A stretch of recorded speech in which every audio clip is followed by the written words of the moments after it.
साधा पराठा खाऊन कंटाळा आला असेल तर मग आज बनवूया प्रोटीन, फायबर आणि चवीने भरलेला पौष्टिक मूग पराठा। मी या व्हिडिओच्या शेवटी पराठ्याचे आरोग्यदायी फायदे पण सांगणार आहे, त्यामुळे व्हिडिओ शेवटपर्यंत नक्की पहा। तर चला मूग पराठा बनवायला सुरुवात करूया। मी 2 वाटी मूग रात्री भिजत ठेवले होते। साधारणतः 7 ते 8 तास मूग भिजत ठेवायची। याऐवजी मोड आलेल्या मुगाचा पण तुम्ही यूज करू शकता। आता एका मिक्सरच्या पॉटमध्ये हे मूग टाकून घ्यायचे आहे।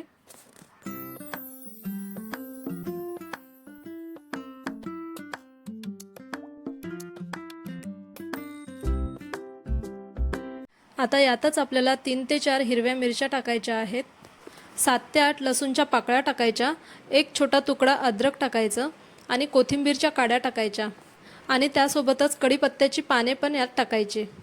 आता या पॉटला झाकण लावून मिक्सरमधून फिरवून घ्यायचं आहे। बघा असं बारीक करून घ्यायचं आहे मिक्सरमधून। आता एक पातेलं घ्यायचं आणि ही जी मुगाची पेस्ट आपण बनवलेली आहे ते त्यात ओतायचं सर्व।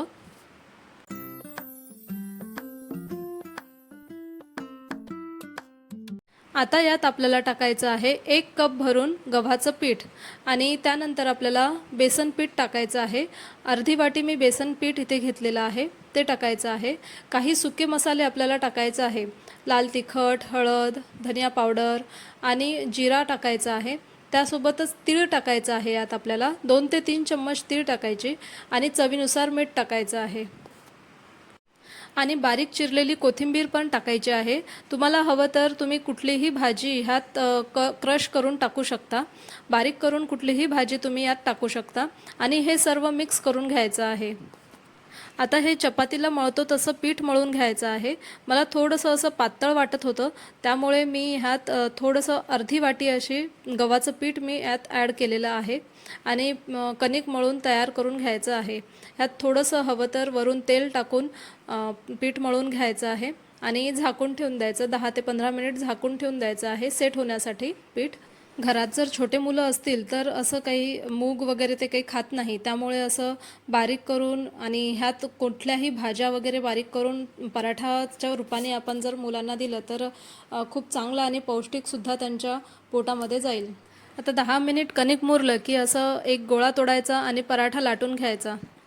जसं आपण चपाती लाटतो त्यापेक्षा थोडंसं असं जाडसर हा पराठा ठेवायचा आणि वरून तेल किंवा तूप लावून तुम्ही लाटून घ्या आणि त्यावरून थोडंसं तीळ टाका। तिळाने पराठा थोडंसं छान दिसतं। तीळ लावून थोडंसं लाटून घ्यायचं आणि ताव्यावर तेल किंवा तूप लावून हे पराठे छान भाजून घ्या दोन्ही साईडने। आता जाणून घेऊया या मूग पराठ्याचे फायदे। मुगामध्ये प्रोटीन भरपूर प्रमाणात असते, त्यामुळे स्नायू मजबूत ठेवण्यास मदत होते। तसेच यात फायबर भरपूर असते, त्यामुळे पचन सुधारण्यास मदत होते आणि जास्त वेळ पोट भरल्यासारखे सुद्धा वाटते।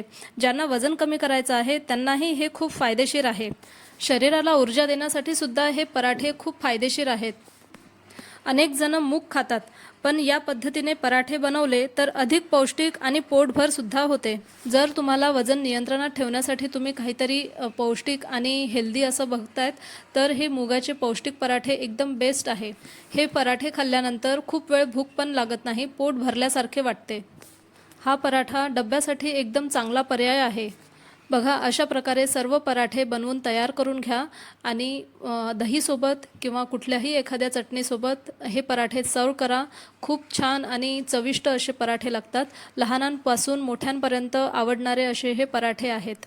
तुम्हाला ही पौष्टिक मूग पराठ्याची रेसिपी आवडली असेल तर व्हिडिओला लाईक करा, तुमच्या मित्रमैत्रिणींसोबत शेअर करा आणि अशाच सोप्या व हेल्दी रेसिपीसाठी माझ्या चॅनलला सबस्क्राईब करायला विसरू नका। तर चला भेटूया पुढील एका पौष्टिक रेसिपीसोबत। तोपर्यंत हेल्दी खा, हेल्दी रहा। धन्यवाद, बाय बाय।